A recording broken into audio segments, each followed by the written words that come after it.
Hello, everyone. Welcome and thank you for being here in our LACIS lunchtime lecture. Today we have the presentation by Multilingual Youth Testimoniando, Sociocritical Literacies and Embodied Knowledge Entre Mundos by Professor Mariana Pacheco, who is a professor in curriculum and instruction and an affiliate in the faculty in Chicano Latina Studies in the doctoral program in second language acquisition.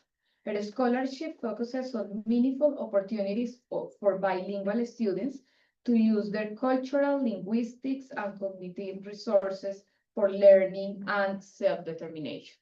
So welcome and thank you for being here, Professor Mariana. Thank you. Buenas tardes. Hi to all my students.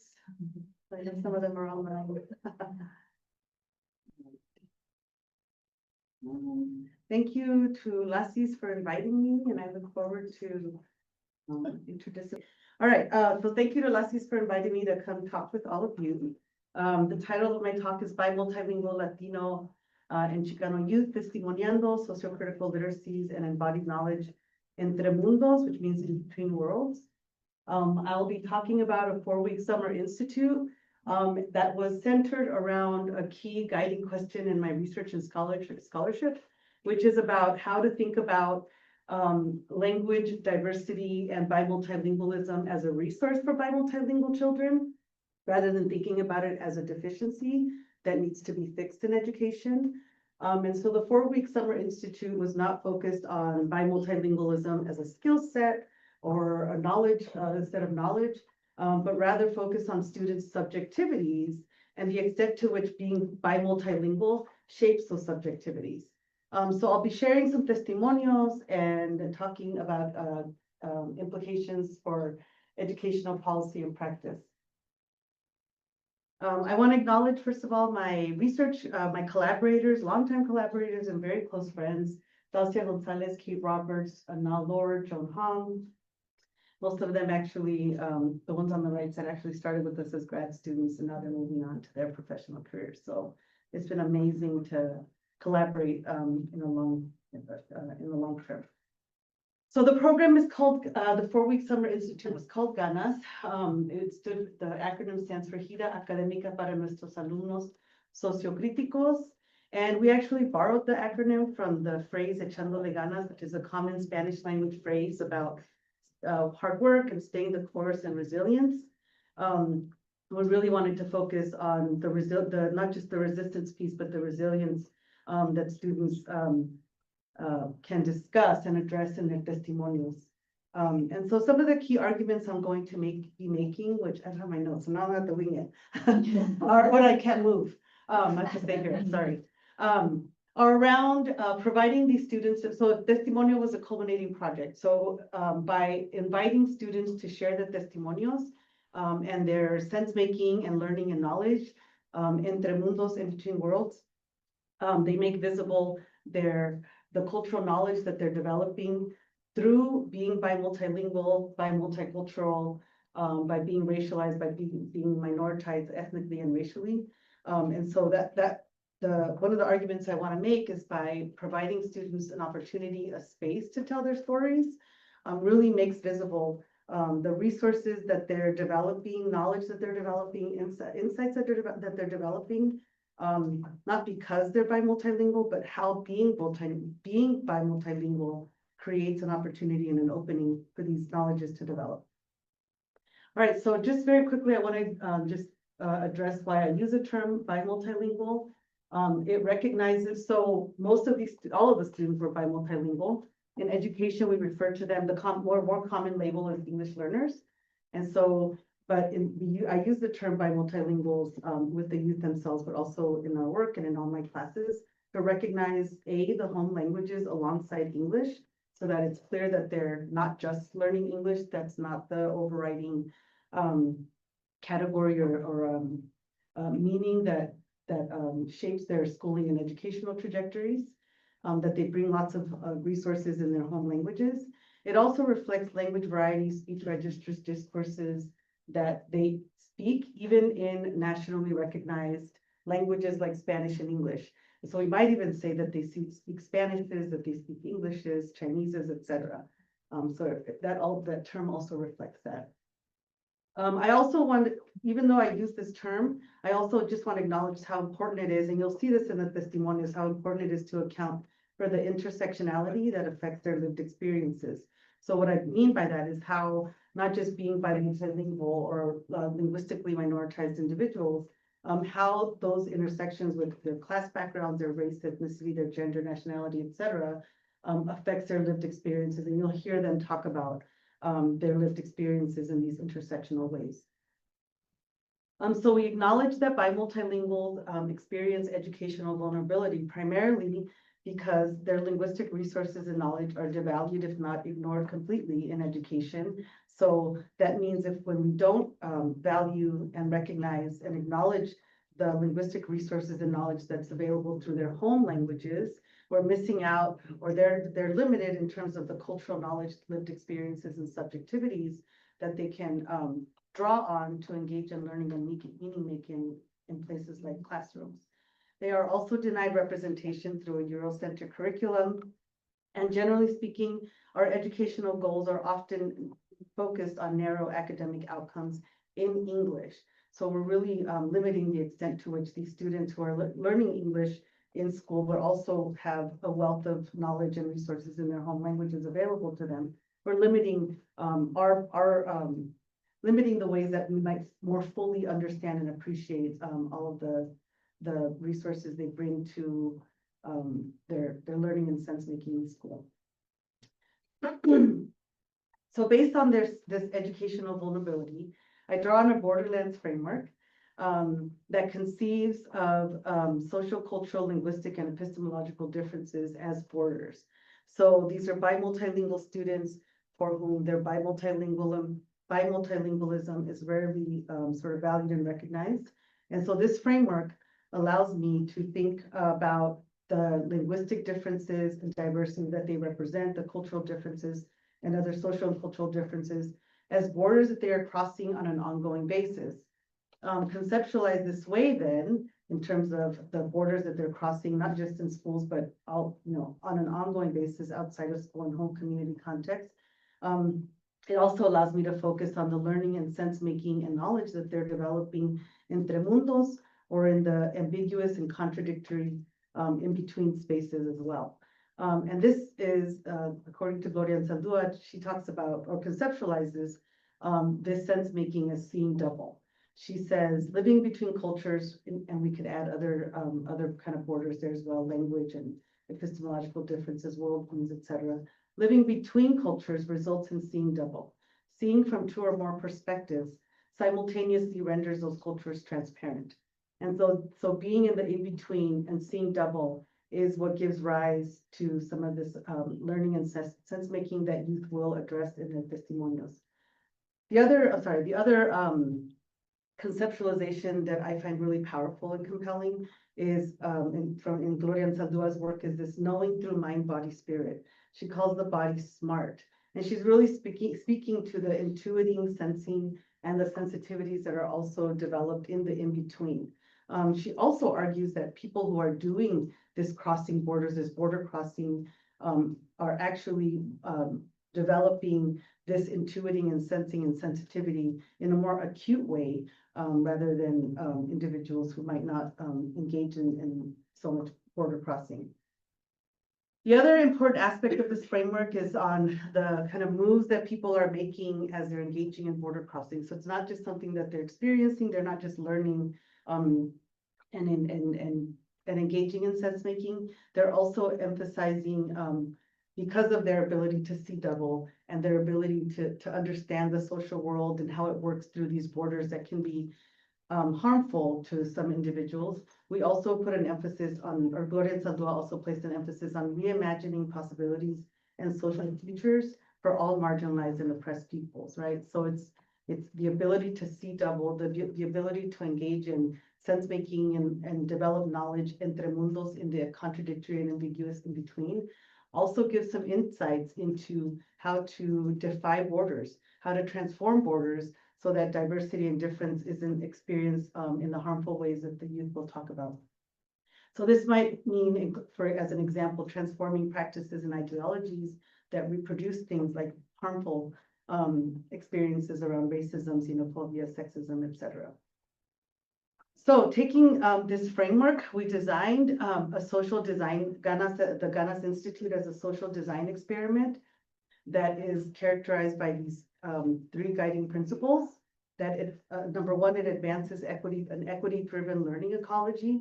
And we use the term learning ecology to think about the language and cultural resources and knowledge students bring and how we might reorganize them in a learning ecology in an equity-driven way, which for us means centering not just their language and culture, but everything that becomes available through their linguistic repertoires, through being multilingual and multicultural.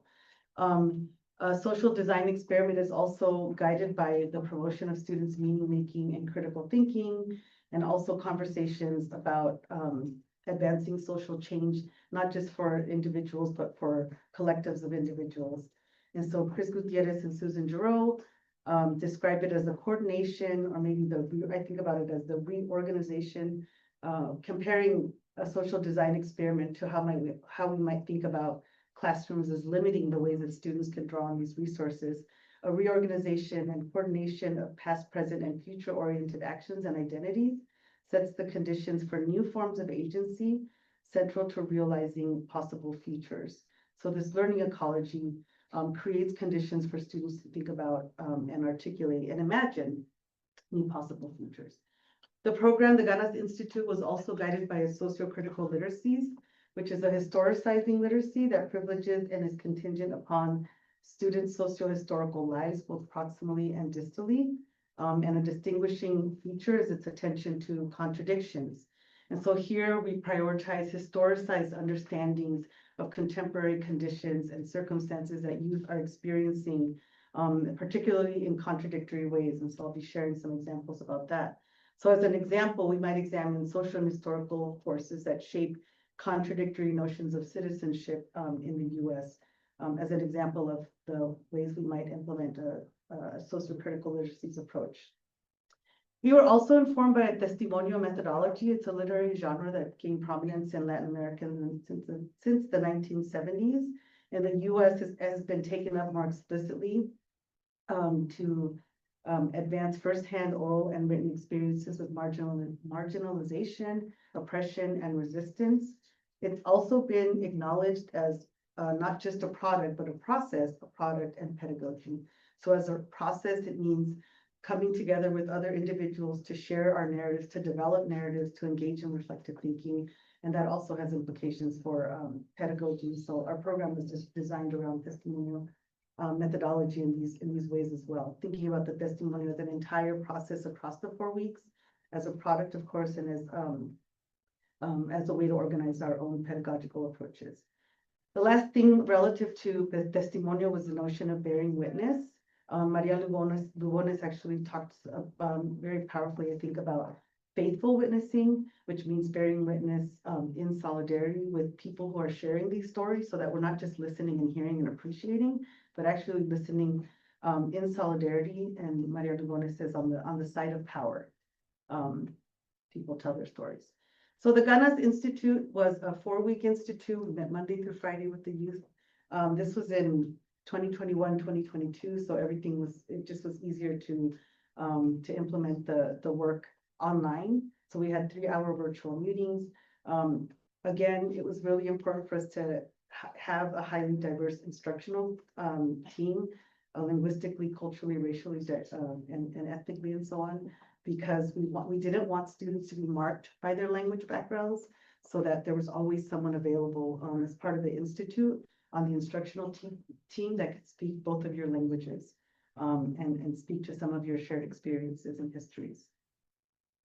In summer 2021, we had 8 bi-multilingual, 7 were Chicano and Latino. We had 1 Hmong youth and 1 Chicano male who was labeled with a disability. In the second summer, we had 11 bi-multilinguals, 8 of them were Chicano and Latino, 3 were Hmong, and 2 Latino students were labeled with a disability. And all of them came from either were immigrant themselves or were from immigrant or refugee families from Mexico, El Salvador, or Laos. So like I said, our culminating activity was around the testimonio. So they did a lot of work studying and planning and writing drafts of their testimonies, and of course, sharing them in the last week was a really important activity. But I talked about testimonio as a process, and Dolores Delgado Bernal really beautifully talks about the fact that testimonio requires robust relational ground, which I think is a beautiful way to think about the kinds of relationships that you have to develop and sustain with co-participants and with your peers and with instructors, so that you can tell your stories, so that you can feel comfortable telling your stories, and so that there can be some shared understandings about what the implications of those stories and how to tell them in a way that are significant, not just individually but collectively.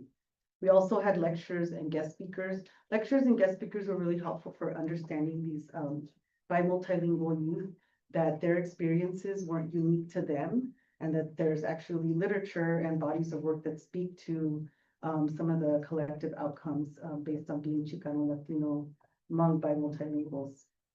And then, of course, we had lots of co and small group discussions. So the 4 weeks were organized around these Anzalduan concepts. The first week we talked about multiplicity and heterogeneity and speaking to intersectionality. The second week we focused on knowing through mind, body, spirit, asking them to really center their bodies and think about how their bodies would tell different kinds of, how their bodies would narrate different kinds of experiences.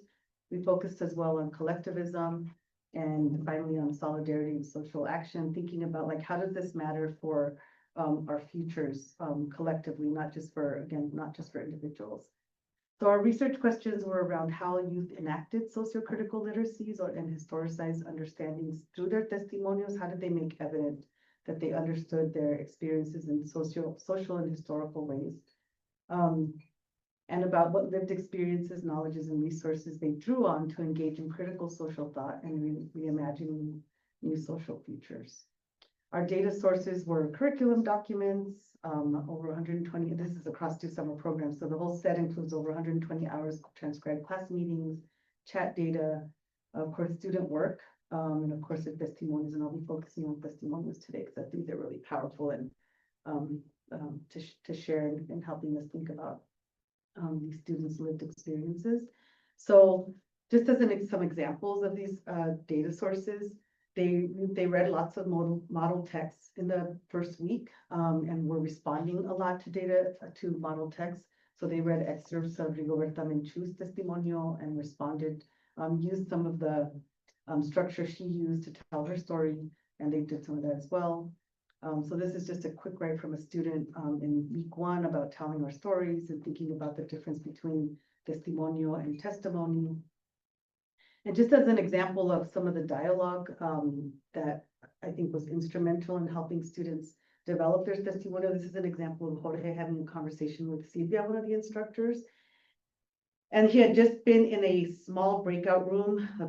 As a reminder, we were on Zoom, so a small breakout room with Marbella and Delis, who were sharing their experiences. You'll actually hear a little bit about their testimonials. Just the dialogue really shows how listening to and bearing witness to their story really influenced the way he wanted to tell his story, and kind of really helped him reflect on how he might go about that. So Jorge says, so when Marbella and Delis were sharing, they were sharing a lot, and it made me kind of feel bad. They shared this whole story. So Silvia, the instructor, says, yeah, you were in a breakout room with Marbella, right? She was kind of letting you into her story, the depth, the details, the compelling narrative. And he says, yeah, she was sharing this whole personal story, and I just had this paragraph. So it really, like, these kinds of opportunities really, and sharing the drafts of their testimonials with each other, kind of created a shared understanding of like how to write and tell a compelling narrative that really kind of gets to the heart of their contradictory lived experiences. So we engaged in inductive coding of the interactional activities like the dialogue as well as youth testimonials. Just some of the themes that emerged was a lot around marginalization and exclusion around their race, their ethnicity, their language, of course, their cultural differences. Another thing was just around a lot of the struggles that they've had. I borrowed this picture, this graphic image from Marbella's this testimonial which they presented. It was a multimodal text. They had images that were also that accompanied their testimonial. And this one is about La vida es como una montaña rusa. The life is like a roller coaster. It has lots of ups and lots of downs. This is how she kind of framed her own story of actually being part of a migrant caravan as an adolescent, and how the struggles she had in El Salvador in making that, and that led to that journey. Actually, she was coming to actually find her mom, meet her mom here, in the Midwest somewhere. And some of the struggles that she had, lots of struggles that she actually had along the way. But the fact that she talked about it as this roller coaster of lots of ups and lots of downs, which spoke to the resistance and resilience that she was also centering in her testimonial. A lot of them also talked about their families' migrations and their sacrifices as a way to frame their own future aspirations and their own possible futures. Saying things like, my parents, like, I haven't struggled that much, but my parents and my family has struggled, and that has given me the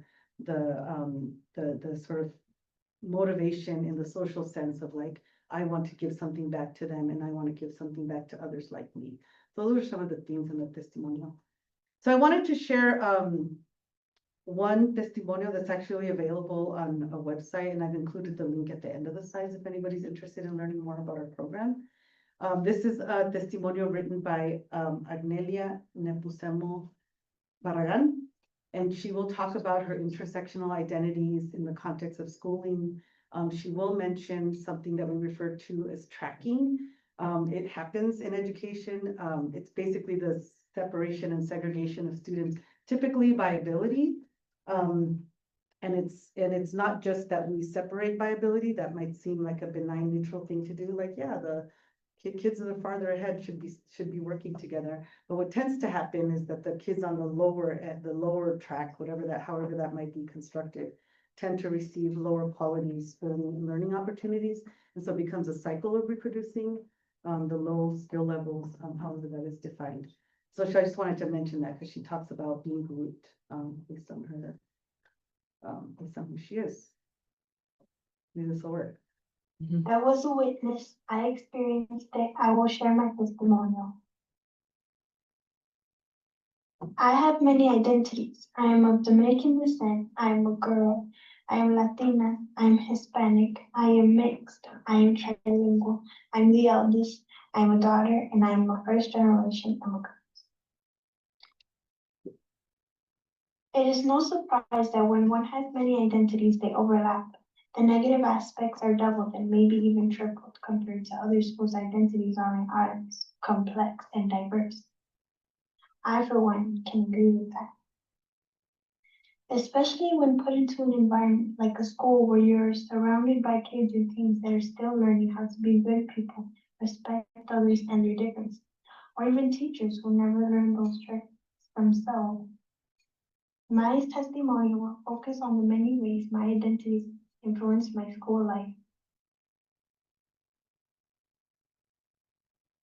Being of Dominican descent, I have two Dominican last names, Nepomuceno from my mom and Barragan from my dad.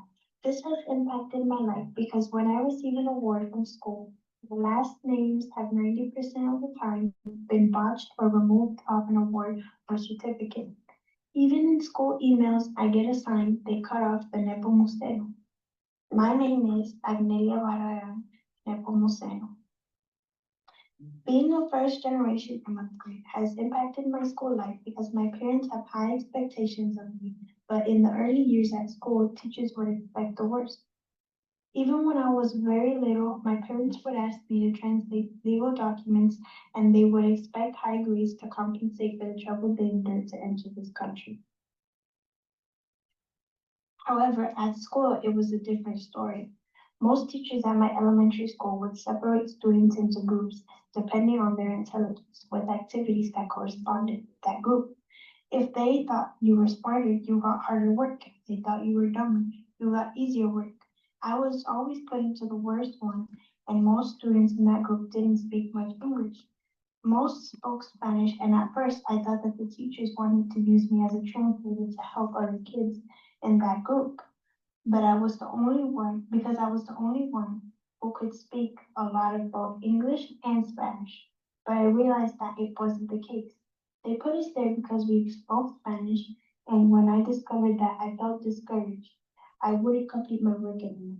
I'd sit there chit-chatting with my group mates. Being a first generation immigrant and the oldest child has also impacted my life because I often feel lost. My parents know barely anything about the American school system, leaving me to have to figure everything out on my own.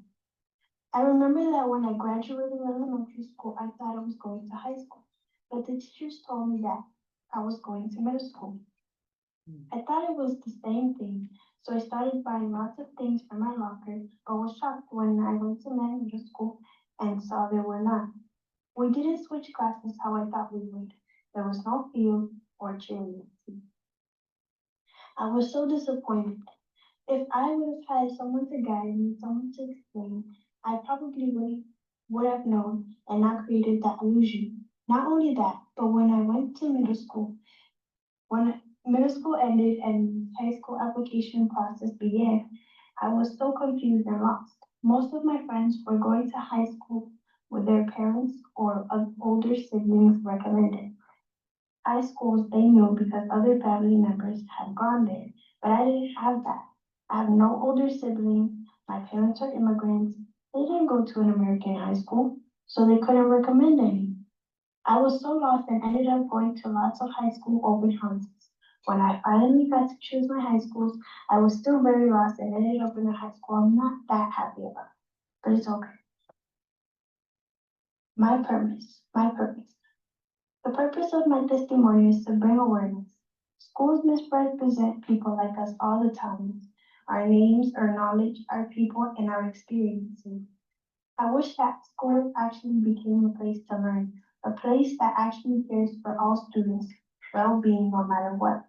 A place where all students feel safe, are accepted, celebrated, and respected. So I love hearing just her voice every time every time you hear it, it's amazing. I just love how she narrates it. But you get the sense from her testimonial that she's doing a lot of negotiating and navigating in ways that are often don't feel very good for her, right? And so, and that's the evidence. There are things about who she is and the family she has that are shaping some of the experiences that she has.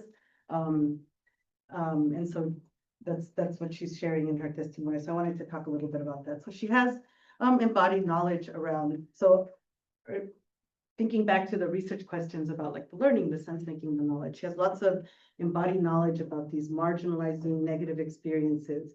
And I don't know if you recall, but she said that these are especially doubled and tripled, right? They're exacerbated by her particular intersectional identities as a Dominican, as a girl, as a first generation immigrant, et cetera.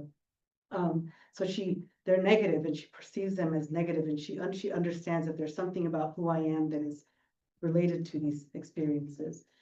She identifies as well schools as particularly marginalizing, and she talks about her differences and other students like her increase the level of disrespect and disparagement, not just by peers, but by teachers.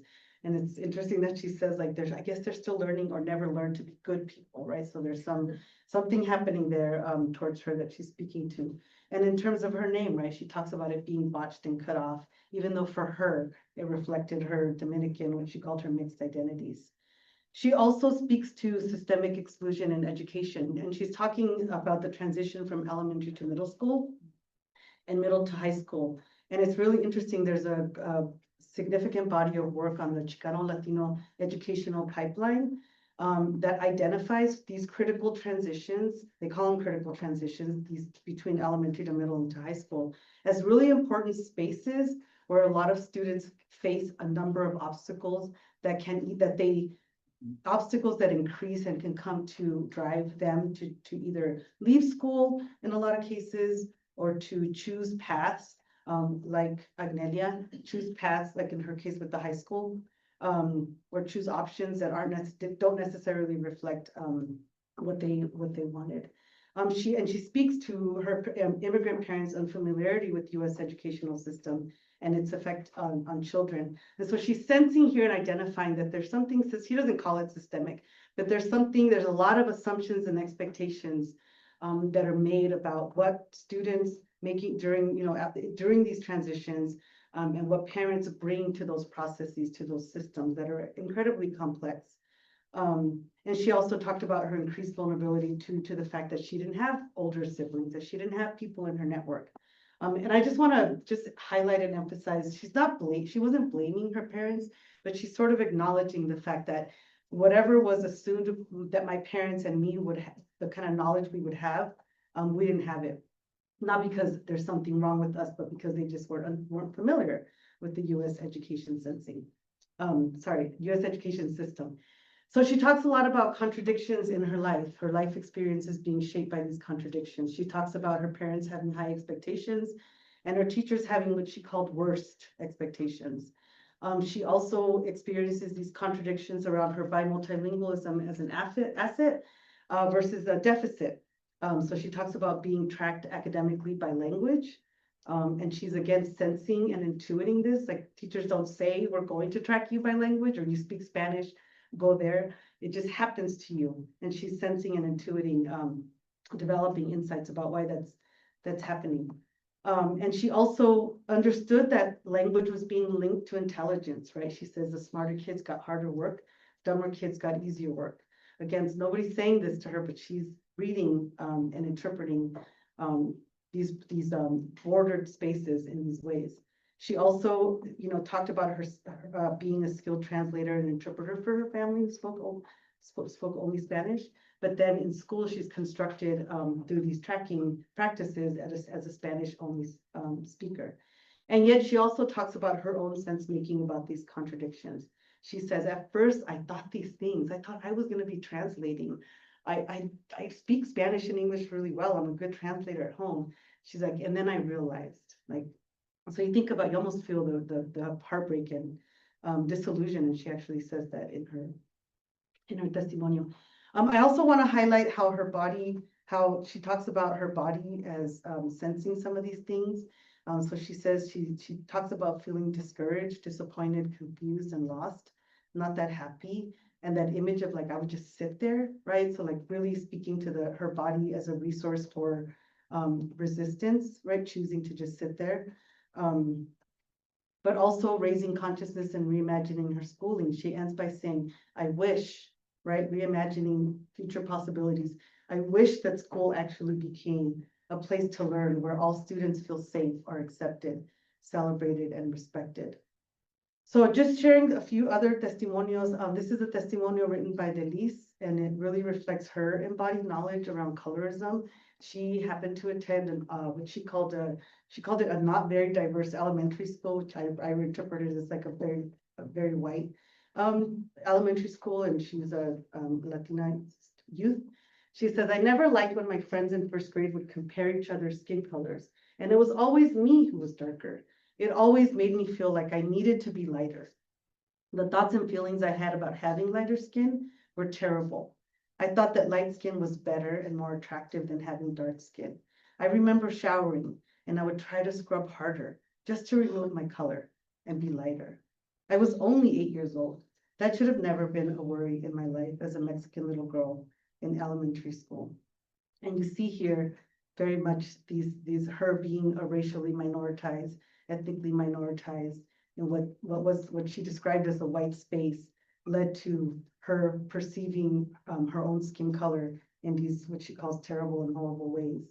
And of course the role of the body, imagining her in her showers, literally scrubbing and scouring her own body, to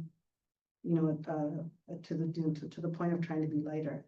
But she also engages in some resistant and resilient thinking that should have never been a worry in my life as a Mexican little girl. So throughout her testimonial, she actually talks about other experiences that she has, and she's older, she's 16. So it's maturity and some of her mom's affirmations. She says, I am now 16, my high school is diverse. She also speaks to that, being in a diverse high school really helped her appreciate her who she was. And that her mom always reminded her, I was beautiful, quote, I was beautiful, and that I was special for having dark skin, to explain her resistance to colorism and how she came to develop her resilient ideas about it. And she concludes her testimonials by saying, I now love my skin color. It makes me feel even more Mexican. I love it because it makes me feel powerful. And so in this resilient thinking, she's connecting her skin color racially, ethnically to her nationality, to being Mexican, and that it actually makes her feel powerful. And she identifies, right, like being more mature, being in a different kind of high school, and her mom's words is contributing to that. Bella is another youth that focused on language and how she came to learn fear and panic in her body. She talks about being in a bilingual preschool and transitioning to an English-only classroom. I'm assuming it happened in like kindergarten, first grade. And she says, I had fear. I was a kid, so learning English wasn't as hard for me, but it was definitely hard having everyone's eyes on you, even if they were trying to help. You panic and think, I'm not good enough. I'll never understand this. I'll never be able to speak properly. So it's interesting here that the transition to English came with its own kind of surveillance. Good and bad people are trying to help you, but also everyone's eyes are on you, and how she came to embody and feel this sense of fear and panic, and this deeply, incredible self-doubt. And that also it was like she had this like long-term vision, like I'll never actually be able to do this. And so for her, moving to a resilient thinking and resistant thinking had to do with being a translator, and the role that her multilingualism, despite the fear and panic she was developing about learning English, these experiences that were happening for her outside of home, where she was a helpful, visible, resourceful multilingual translator and interpreter, helped her rethink or transcend some of that fear and panic. So she says, as a kid, I had to step in to translate English for my mom. It wasn't easy. It was hard work, but you also deal with it because you want to help and you understand that it's not easy to just understand English. If I can help others, I will, because it's cruel not understanding the language, since for most of us, it isn't our first. And so you see here, she's talking about how valuable she feels, right? Like this is another example of the border she crosses, where she has this fear and panic in a place like the classroom, and yet she sees it as an incredibly helpful tool that she uses outside of the classroom, and how that makes her not just appreciate her multilingualism, like it's hard work, but I'm still going to do it, but also that she speaks to like the collective experiences of others like her, for whom English isn't the first language, and who are trying to make their way in the US. So to conclude, hopefully it becomes evident in the youth testimonial that they understood their contradictory lived experiences as socio-historical. It wasn't something about them. It wasn't something about their parents or their family, but that there were lots of contradictions that they were navigating, and that there were social and historical reasons why they were happening, and so their transnational lives were shaped by these social and historical forces. They also made visible their sense-making and seeing double about living entre mundos across home, community, and schooling context. And yet they asserted resistance and resilience through consciousness raising and reimagining an affirming, humanizing, and radically inclusive world, right? So they're telling their stories of marginalization, telling their stories of oppression, speaking to their contradictory lived experiences, and yet also asserting themselves as social actors, right? Radical social actors who engage in practices of resistance and resilience, even as they're developing a sensibility about who they are in the world and how the world perceives them in places like school, and outside of it as well. So just to conclude, knowledge building and sense making in the borderlands, Entre Mundos facilitate key resources that can help educators develop equitable and responsive pedagogies, centering this unique knowledge, thinking about the in-between, thinking about the sense making that incredibly, that our diverse students are developing, can be, I think, really helpful in helping educators think about how to implement equitable educational practices. And that youth knowledge and reimagined social futures can help radically transform harmful borders that reproduce vulnerability for many by multilingual Chicano and Latino children, right? They're also by speaking to the ways that borders really affect them in harmful and painful ways.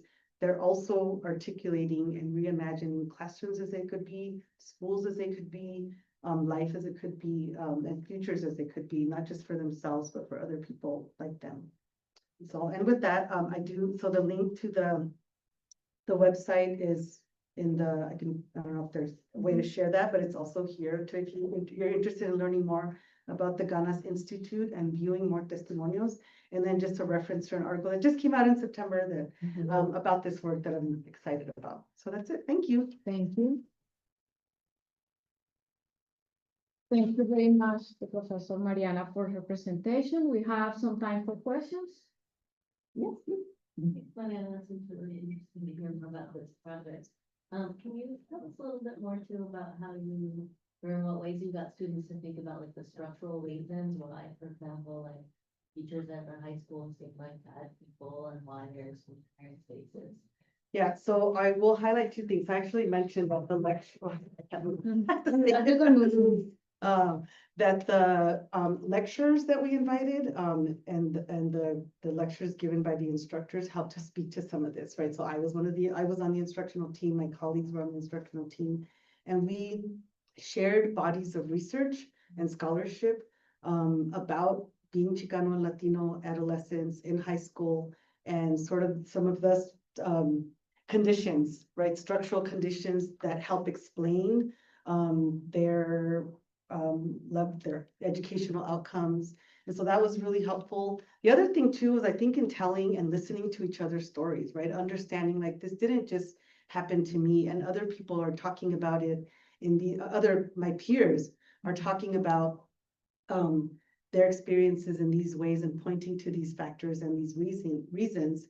We had well, so to answer your question, so there were some structured ways that we did that through us talking about like what we know in our work and deficit thinking and intersectionality, and the lectures and guest speakers, which were really helpful for the students. And oftentimes, like we had somebody come and talk about the Chicano Latino educational pipeline, and they just, hearing about that really provided a great deal of insight into to help understand their own experiences and understanding like this isn't just happening to me. It's not something that about me that's causing these practices and processes and procedures. There's actually something systemic that people have documented. And even like looking at the educational pipeline and rethinking the notion of a dropout, and Chicano Latino students who are at risk of being pushed out at rates of like 50% across the different from K to 16, the college level. All of that, I think, really gave them some language to think about and help understand their experiences in different ways. But also the conversations were really helpful, right? We had I think some students, because they've engaged in so much border crossing, I think that's to me what's compelling and powerful. They understood these things, and people didn't have to tell them. They had a sense of it about it. They felt it in their body and in their bones that like, Agnelia talks about, I thought I was being placed there to help everyone, and her realizing like, oh no, I was placed there actually because you see me as a Spanish only student and as a bad student. And so a lot of the students had experiences that and were ready to talk about them and share them and to talk about their sensing and their intuiting and their knowing, how they've come to know. We did have a couple of students that we highlighted in the article who struggled. One student who was conceptualizing racism in very violent, outwardly violent ways. And so we worked with him in doing readings and think about how we are racial subjects and how racism is systemic and it's hegemonic, not in those terms, but talking about them, how it's everywhere, but also hearing other students talk about their own experiences with racism that aren't necessarily aligned with his imagining of racism as very overt and very violent, very physically violent, but as forms of tacit, forms of exclusion, silencing, those kinds of things. So yeah, so those are some of the ways that I think help them understand themselves in these social and historical ways. Two more questions?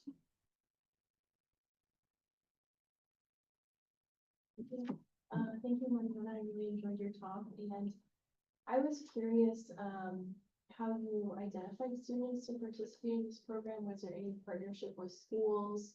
And then, from this project, did you see impact to students' experiences at school after they went through this program?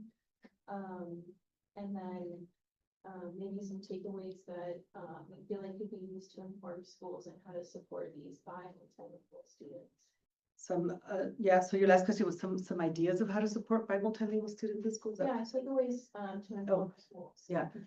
So we actually, in a mid-sized Midwestern community was really important. Well, so this was also like after the pandemic, so identifying students. So our criteria were English learners, students who identified themselves as Chicano or Latino, or Hmong, and recruiting through our professional networks. And so I worked with somebody at a high school that I knew was a bilingual resource specialist that would give me access to English learners. And students, we just put out flyers. It was like the first time we were implementing, so we had nothing to share and say like, look, this will happen. They did receive stipends, so that was helped, I think, to recruit some of the students across the 4 weeks. And yeah, so we did talk with BRSs and help them identify students that we thought, more importantly, that would actually stay across the 4 weeks to participate in the institute. Ideas that I have, I really think, I've written about some of this, some of this knowledge that seems to not have a place in classroom spaces.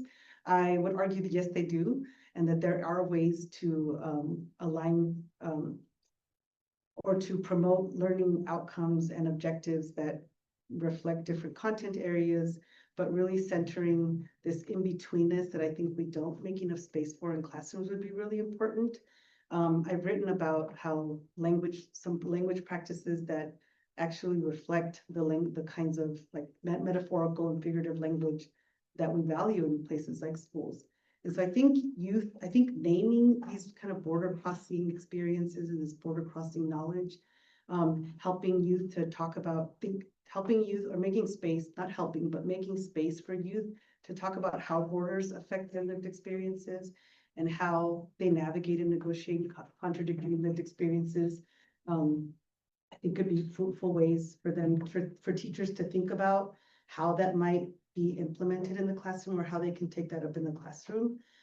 There are texts that actually talk about these experiences, so centering some of those texts that are very reflective of these contradictory lived experiences, I think would create more opportunities for them to share what they've lived and share not just what they know, but how they have come to know.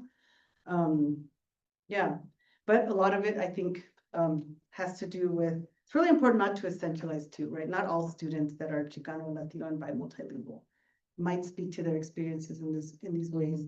Our students in the program certainly did, but I of course we facilitated some of that. But I do think there are in our sort of racialized society where English monolingualism is privileged not only in schools but in our society, especially in this culture historical moment. That these bi-multilingual students are primed and anxious eager to have these kinds of conversations where they can tell their stories, and how they navigate and these contradictory lived experiences. No question. Yeah. Thank you so much for this talk. I'm so excited about this article, and it's just like so brilliant to see this project kind of through all of the implications. I have a question about testimonials, which I really appreciated that slide where you talked about all the different ways that testimonial has been considered, and it's such a powerful genre for thinking about first person narration, but also like collectively. And I was really interested in what you said about testimonial as a methodology and as a process. And I was noting in the examples how there was like multimodal testimonial posting happening with like the beautiful like voice that you commented on and images and the design. And I'm assuming some were also in English and Spanish as well, or were they? And that's somewhere Spanish only. So it's for, so I guess I'm just wondering if you could say a little bit more about like the composing process of that and how like testimonial as process kind of shaped how you thought about your findings or your. Testimonials processes. So we facilitated that, right? Like we were having them read examples of testimonial written by high school students, written by adults. And we talked about the different pieces of it, talked a little bit about its history. I think for me, it was, we were asking them we were very much guided by the idea of testimonial as a narrative of marginalization and oppression. And so having students think about themselves, it wasn't, I don't think we were saying like marginalization and oppression, but some harmful experiences you might have had, the ways that you think about your identities in relation to some, like how would you relate your identities to some of the experiences that you had, what's the relationship there, and of course, like having these other mediational tools of like the model text, the lectures. In terms of testimonial, a lot of it, I want to really, I think a big part of it, and we have another paper that we're writing just about the relationality aspect of it. Dolores Delgado Bernal talks about this at length, if anybody's interested in that idea of robust relational ground. I think that also was equal, that it was a really important part of the process, and it was incredibly challenging to do on Zoom with high school students whose cameras were off.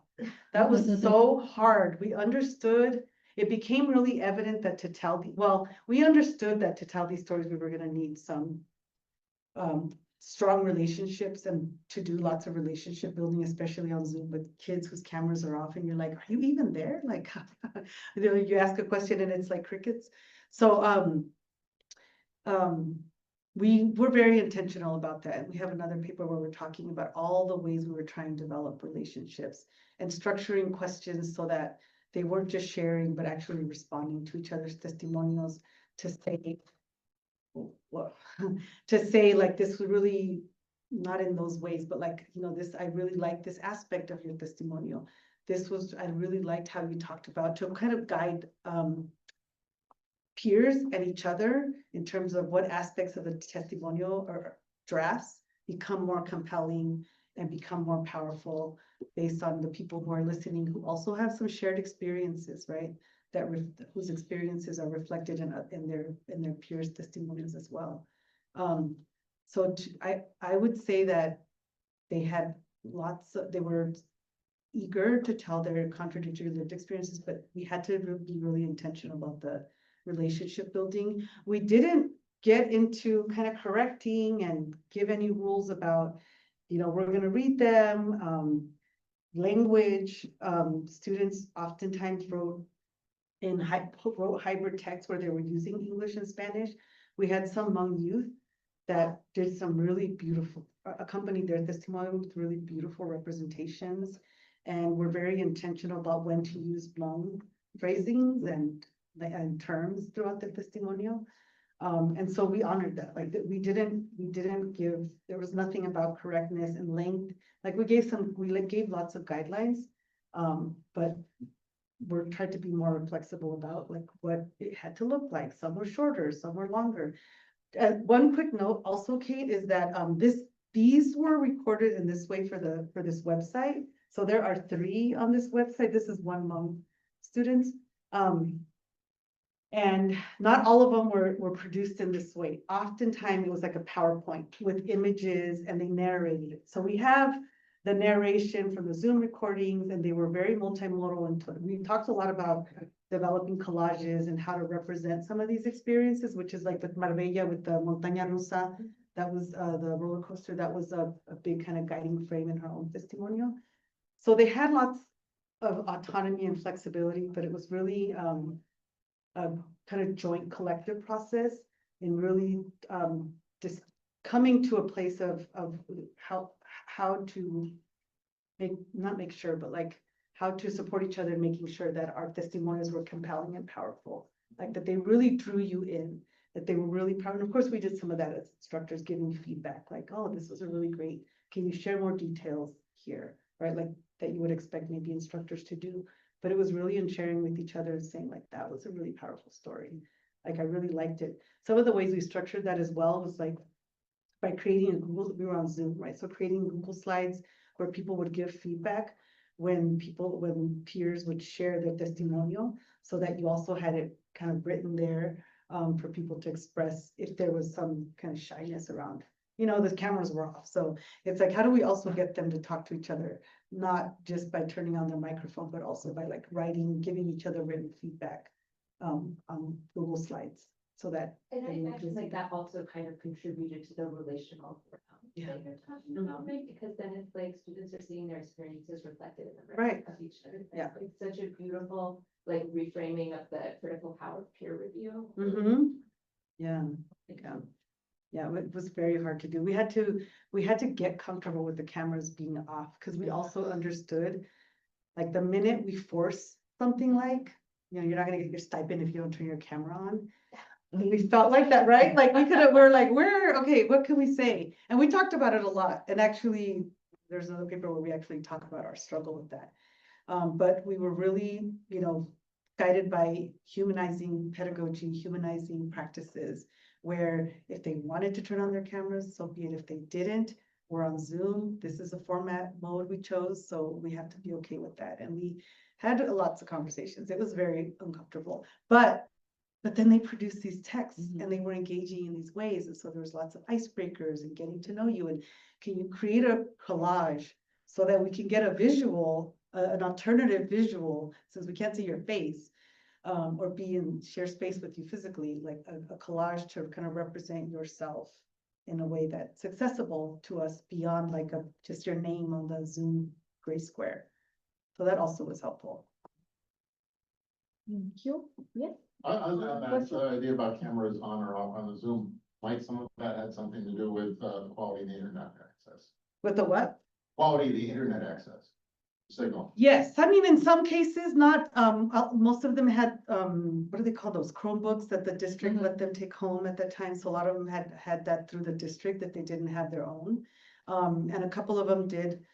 Yeah, you know, our youth we also had to be flexible about that. Some of the youth were providing daycare for their own, it was over the summer. So they were taking care of younger siblings and cousins oftentimes. So, you know, we understood there was, you know, sometimes they would turn on the camera and they're like washing dishes because they're providing daycare and holding down a home for their younger siblings and contributing to their families in that way.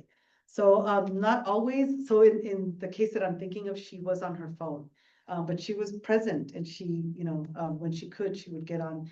We did require, like, they couldn't do all the work on their, you know, join the class and do all the work. We did require access to like the Google Slides, and we had like a folder for them to submit their work to keep everything central. So we did require that, but it wasn't a challenge because we made sure all of them had a Chromebook, and they happened to have the whatever the laptop is that they got through the district over the summer. So most of them, okay, in that regard. Diego? Are you still in contact with these students? I'm just wondering at this time, you know? they No. Are built in like Yeah. processing what they wrote now. Yeah, I would love to get back in contact. So I have a funny story about that, but also as a reminder to Adrian's question about, we also collected pre and post-program interviews. So there's a whole other set of data that my colleagues are analyzing and based on how, like, with parents and the youth themselves. And a lot of them talked about the fact like this felt nothing like school. Like we were learning and they valued it, but it didn't feel like school. And we would ask them like, why? And a lot of them said because the instructors were like just peers. It was a very horizontal kind of relationships that we had in the program. But no, we don't follow them. The funny thing is I don't know what they look like. That's like, Yeah, because no, we don't follow, but I would love to follow them and get some funding to do that. But the funny thing is I have had 2 times in my mid-sized Midwestern community where I live, where they recognize me. Oh. They're like, hey, aren't you Mariana? And I'm like, yes. do I know you? They're like, no, but I know you, because of course, the instructors had their cameras on. So I've been at events where they recognize me, and it's like funny, because I'm like, oh, that's who you are, and I take a picture and I send it to my colleagues, like, hey, this is so-and-so. That we had no idea what they looked like, and we would try to take a class picture at the end, like at the end in the celebration, and they would turn it on for 30 seconds. And there's probably lots of reasons for that, but we just were like, this isn't about control, and we don't want to create too much structure. We want to let them tell their stories. So how can we best create conditions for them to be vulnerable, to tell their stories, to share their pain, right? To share some of the challenges that they've experienced. But yeah, but I wish it would be so great to find out and to track them down. I wouldn't know, see them for the first time. Yeah, I would love to. But yeah, we haven't. Thank you again to Mariana. Thank We are you. out of time.